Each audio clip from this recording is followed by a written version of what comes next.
Hi, it's me, Darlene M. Fenrick, Washington, and I want to talk about dance. The right to move, I call it. The right to move the way you want to move, you know. So here we go. When you think about, let's say, when you're dancing, and there's a there's a limit to how you're supposed to be allowed to move.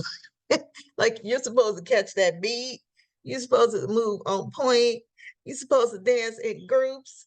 Now, what if you're not the kind of person that likes to dance in groups? What if you prefer to shake it up by yourself? Or like, they be having those little dance competitions, like people circle all around you and then you match dancing with somebody else, and folks is like, oh, they jamming, oh, I can do that. And then you get all these other different people jumping in there. They it's fun. It's fun. Now, most of that music is African American inspired. It is. It is. And I know you all know that. And a lot of these dances are as well.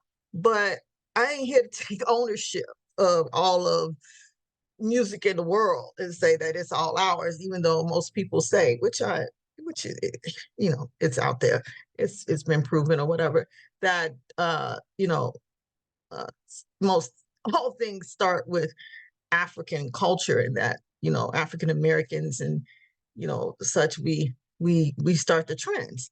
So, and then what I have a problem with is, look how now the student does become the teacher.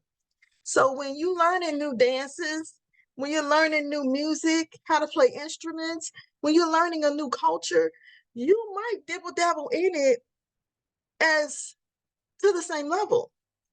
Um, you might be able, like they used to call blue-eyed soul. You have white people that can sing like black people, and you have black people that can sing like white people. And reverse, whatever. Folks is dribbling in other people's culture, dripping wet in it. So no, I don't have a problem when white people get out there and they're winning awards and stuff for doing our stuff, or thinking they did our stuff better than us or as good as us, which in some cases like you take your Eminem, you know and he's good, okay, but I can't take nothing away from him. You know what I mean? I can't take nothing away from him. He is who he is. But at the same time, my black brothers and sisters have thrown down with their music and their culture and their efforts. You know, so it be what it be. But I'm not here to downplay, anything that he's done, because he's triple badass, that's what he is. But I do have a problem with when people say that you're stealing the culture. Like when white people wear French braids. Uh, okay, what's going on, folks? Black people want to have blonde hair. Then you have when white people want to, their mannerisms come off as black, and then we have special names for them. Black people know. I ain't finna say those names. But one rhymes with the N word and starts with a W instead of with an N. And I don't have a problem saying nigga, because I grew up saying it, and these words develop a new meaning over time. They change. It just, these are facts. But I know my more educated brothers and sisters are highly offended. And some things I just think don't make no sense, because it's like saying, when people want to say, oh, if you curse, you're not intelligent. That used to be a thing. Oh my God. I don't know how many times I was told if I cursed that I had a limited vocabulary and I wasn't intelligent. And I was like, right, because Einstein never said WTF did I do wrong? He might have said fiddle freaking effing sticks or something like that. But he said he had a gesture of anger in some way. Nobody ain't perfect. So the most intelligent people have cursed, have done things that are outside of what the norm receives. And then I'm not going to rant on and on about it, but take, for example, when you're first learning how to dance and somebody say, you can't dance. You ain't doing it right. That move, please sit down. And what happens is, as soon as you sit down, as soon as you don't allow yourself to embrace that culture or whatever that dance is or whatever that music, it makes you feel the way you want to feel and makes you move the way you move.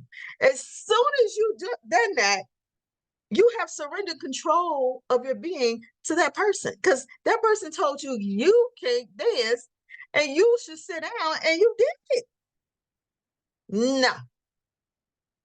No, you can laugh at me till I turn blue. It just so happens that I've always been a good dancer, so that ain't gonna hurt me. I don't dance like I used to, and I'm not interested as much as I used to be in dancing. But I don't have a history of being a bad dancer, so so I'm not one of those people. But I remember when I was a little girl, and people were doing all these fancy dances.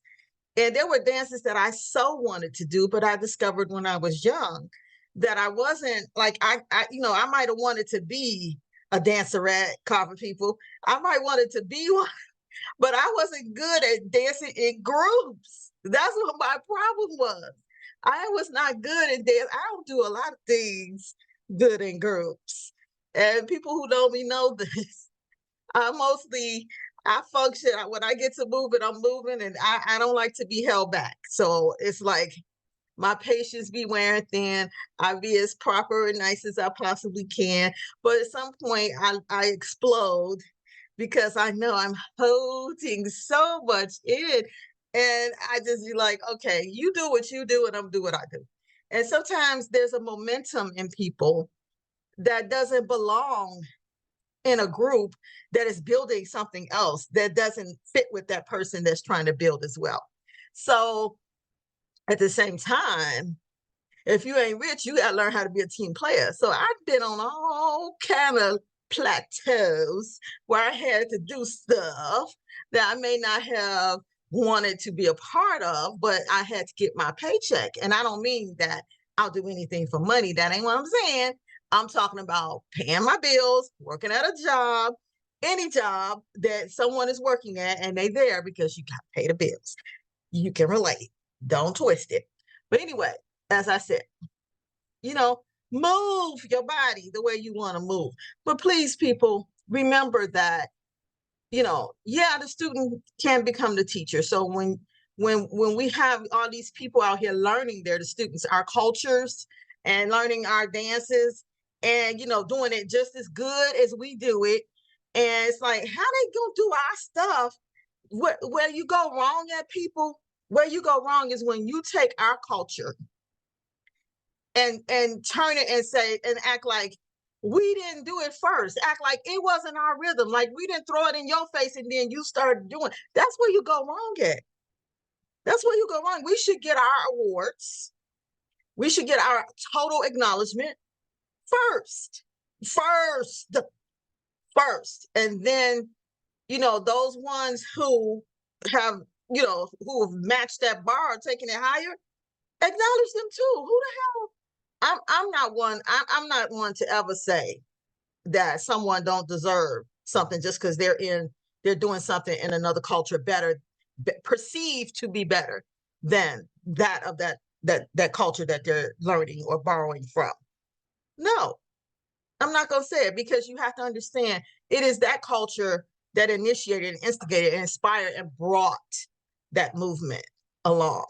So yeah, student can become the teacher. No, don't negate where you got that music from and them badass dances. Don't do that. Don't do that. And at the same time, my people, yeah, we have to acknowledge those ones who can do it just as good as we do. We, like we say, we invite them to the barbecue, and we like, you can sit down at the table and you can eat, and we might even let you cook a hot dog. You know what I mean? So, and hey, that's it. That's it. That's it. That's all. And this has been the Rent Bar Videographies. Thank you for your time. If you love me, I need to see it. I need to see it in my subscriptions on my YouTube podcast for the Rant Bar Videographies. I need to see it on TikTok, Instagram, wherever you see me. Man, show the love that you claim to have. I'm starting to think y'all lying to me. Damn it. All right, people. Thank you for your time. Love you. Love you all. Have a wonderful day. Bye.